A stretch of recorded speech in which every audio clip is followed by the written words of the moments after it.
অনেক স্টুডেন্ট আমাদের ফোন করে, পিজি হোক আর ইউজি হোক না কেন, সমস্ত স্টুডেন্টরাই তাদের ফোন করার উদ্দেশ্যটা তাদের কনফিউজ থাকে, তা কনফার্ম করার জন্য বলে। অনেক স্টুডেন্ট আছে যারা নিজের কনফার্মটাকে ক্লিয়ার করতে পারে না। তার কারণটা হচ্ছে অনেকে লজ্জা পায় বা বলতে পারে না, দ্বিধাবোধ হয়। তো বিষয়টা হচ্ছে, তার জন্য আজকে ভিডিওটা বানাতে ইচ্ছুক হলাম। অনেক দিন পরে আজকে ইউটিউবে আসলাম। প্রথমে আমরা ইউজিদের স্টুডেন্টের নিয়ে আলোচনা করি। ইউজিদের মার্কশিট পাবলিশ হতে এত দেরি কেন? তা ইউজিদের মার্কশিট পাবলিশ হতে এত দেরি হওয়ার কিছু কারণ আছে। সেটা প্রথম নাম্বার উদ্দেশ্য হচ্ছে, ইউজিদের অনলাইন মার্কশিট পাবলিশ হয়েছে অনেক আগে।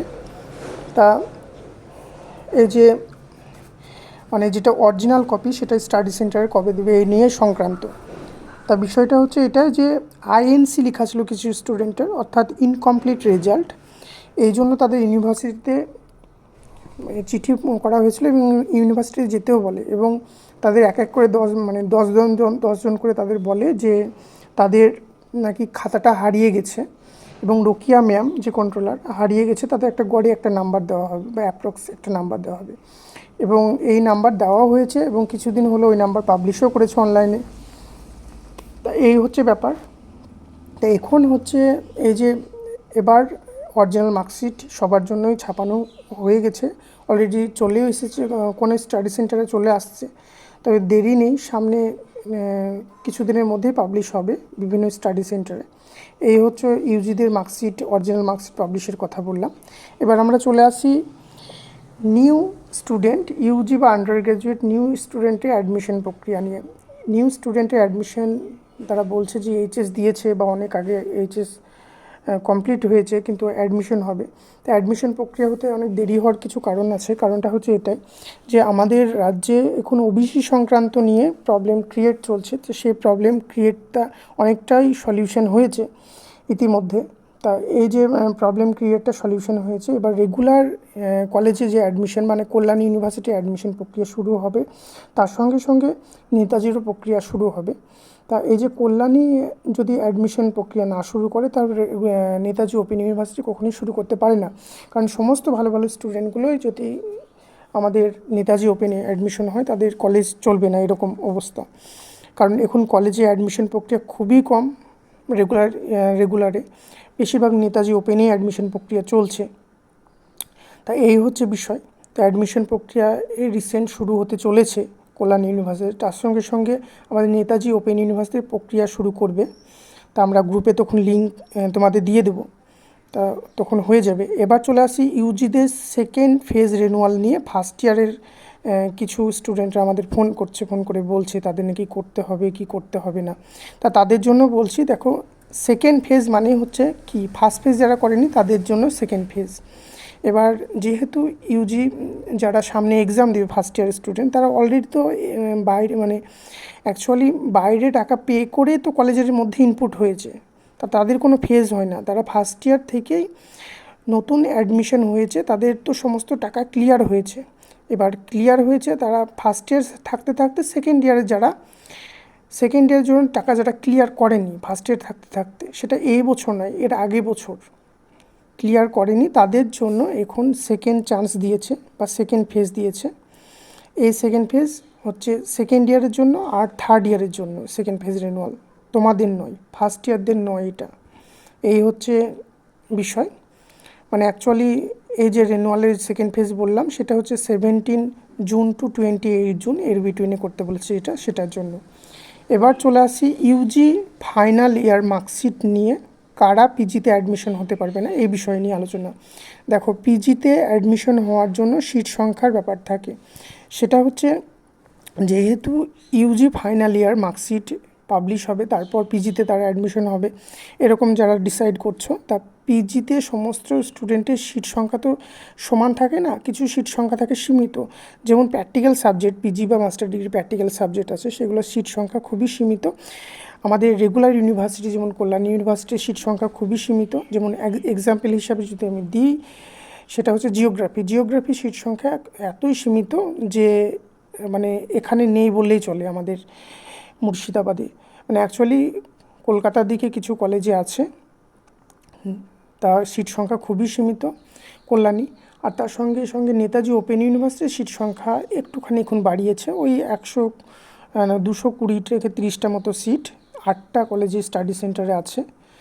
তা এই হচ্ছে পিজিদের সিট সংখ্যা, আমি এক্সাম্পল হিসাবে দিলাম। সেরকম হচ্ছে পিজি যে সমস্ত সাবজেক্টের প্র্যাকটিক্যাল আছে, অর্থাৎ জিওগ্রাফি, জুলজি, কেমিস্ট্রি, এই সমস্ত সাবজেক্টগুলোই সিট সংখ্যা সীমিত থাকায় ফার্স্ট কাউন্সিলিং, ওদের কাউন্সিলিং হয়, আর ফার্স্ট কাউন্সিলিংয়ে তাদের সিলেক্ট হয়ে যায়। তা প্রথম যেটা অ্যাডমিশন প্রক্রিয়া হয়েছিল তার মধ্যেই পূর্ণ হয়ে গেছে সিট। তা এই সমস্ত স্টুডেন্টগুলো এই বছর অ্যাডমিশন হতে পারবে না, পরের বছর তারা অ্যাডমিশন হয়ে যাবে। আর বাকি যে সমস্ত স্টুডেন্ট আছে, বাকি সমস্ত স্টুডেন্ট বলতে গেলে Bengali, history, geography without practical subject, যেমন ম্যাথ, সায়েন্সের মধ্যে হচ্ছে ম্যাথও এই বছর অ্যাডমিশন হতে পারবে। তা এই সমস্ত সাবজেক্টগুলো সিট সংখ্যা প্রচুর পরিমাণে থাকায় তারা অ্যাডমিশন হতে পারবে এই বছর। এই সেকেন্ড ফেজ বা সেকেন্ড অ্যাডমিশন প্রক্রিয়া পিজিতে হবে তখন। এই হচ্ছে বিষয়, বলে দিলাম। এবং থার্ড অ্যাডমিশন দিতেও পারে, না দিতেও পারে, ওটা সিট সংখ্যার কতটা অ্যাডমিশন হয়েছে তার উপর ডিপেন্ড করে। এবার চলে আসি পিজিদের রিনুয়াল সংক্রান্ত একটু বিষয় নিয়ে। পিজিদের রিনুয়াল সংক্রান্ত বিষয় সেটা হচ্ছে পিজিদের যে 21 মে টু 21 জুন যে রিনুয়ালের প্রক্রিয়া দিয়েছিল, এটা শেষ হতে চলছে। তা পিজিদের সামনে যারা পিজি পার্ট 1 এক্সাম দেবে তাদের রিনুয়াল প্রক্রিয়া দিয়েছে ইউনিভার্সিটি, তা পার্ট 2 এর জন্য তারা অ্যাডমিশন হবে। অ্যাডমিশন প্লাস রিনুয়াল দুটোই করবে। তা করলেও করতে পারো, না করলেও কোনো অসুবিধা নেই, কারণ হচ্ছে ইকোনমিক্যাল কন্ডিশন যদি ভালো থাকে তা করে নেবে, আর যদি না ভালো থাকে তাহলে পরে এখনও 2বার চান্স দেবে, তখন করে নেবে। আর পার্ট 2 এ থাকতে থাকতে পার্ট 3 অ্যাডমিশন প্রক্রিয়া বলে, তো পার্ট 3 তো আর হয় না, তা রিনুয়াল করতে তবু বলে, মেলে SMS পাঠানো হচ্ছে ইউনিভার্সিটি থেকে। তা তাদের আমরা করতে সাজেস্ট করব না। তার কারণটা হচ্ছে এটাই যে পিজি পার্ট 2 এ যারা সামনে এক্সাম দেবে তাদের 99% স্টুডেন্টেই পাস হয়ে যায়, বা কোনো রকম ফেল করে না, বা একটা সাবজেক্টে যদিই বা ফেল করে তা মার্কস ট্রান্সফার হয়ে পাস হয়ে যায়। এই হচ্ছে পিজিদের স্টুডেন্টের। বা যদি কোনো প্রবলেম ক্রিয়েট হয়, এক্সাম দিতে পারলো না, তারপরে এখনও তাদের সেকেন্ড ফেজ এবং থার্ড ফেজ রিনুয়াল বা অ্যাডমিশন প্রক্রিয়া, রিনুয়াল তারা করে কিন্তু পরীক্ষা দিতে পারবে। এই হচ্ছে বিষয়, পিজি পার্ট 2 এর বিষয় বললাম। অনেক স্টুডেন্ট এরকমও আছে যে কিছু স্টুডেন্ট আমি দেখলাম তারা বলছে যে আমি রিনুয়াল করলাম মানে রিসেন্ট যে 21 মে টু 21 জুন রিনুয়াল প্রক্রিয়া করে রিসেন্ট যে পিজিদের এক্সাম ফর্ম ফিল আপ চলছে 16 জুন টু 23 জুন, এইরকম রিনুয়াল প্রক্রিয়া করতে যাচ্ছে। তা RN লেখা থাকছে। তা RN লেখার উদ্দেশ্যটা হচ্ছে এটা রিনুয়াল নট ডান। তার কারণ হচ্ছে এর আগে যখন রিনুয়াল প্রক্রিয়া হয়েছিল তখন সে রিনুয়াল করেনি, তাই। তা এই হচ্ছে বিষয়টা। তাদের জন্য এখন রিনুয়াল করে কোনো লাভ হবে না। এখন যদি রিনুয়াল করে তাহলে পরের বছরের দেবে এক্সাম। এই হচ্ছে বিষয়। কোনো স্টুডেন্ট এরকমও আছে যে আমি এই বছর পরীক্ষা দেবো না, মানে এই বছর রিনুয়াল করবো না, এরকম ডিসাইড করছে। বা আমি যখন সামনে এক্সাম দেবো তখন আমি রিনুয়াল করে এক্সাম দেবো, এরকম যারা ডিসাইড করছে তাদের ডিসাইডটা অনেকটা ভুল। কেননা যতবার তুমি এক্সাম দেবে না ততবারই 600 টাকা লাগবে। সেই 600 টাকা তুমি এক্সাম দিচ্ছ না মানেই লাগবে।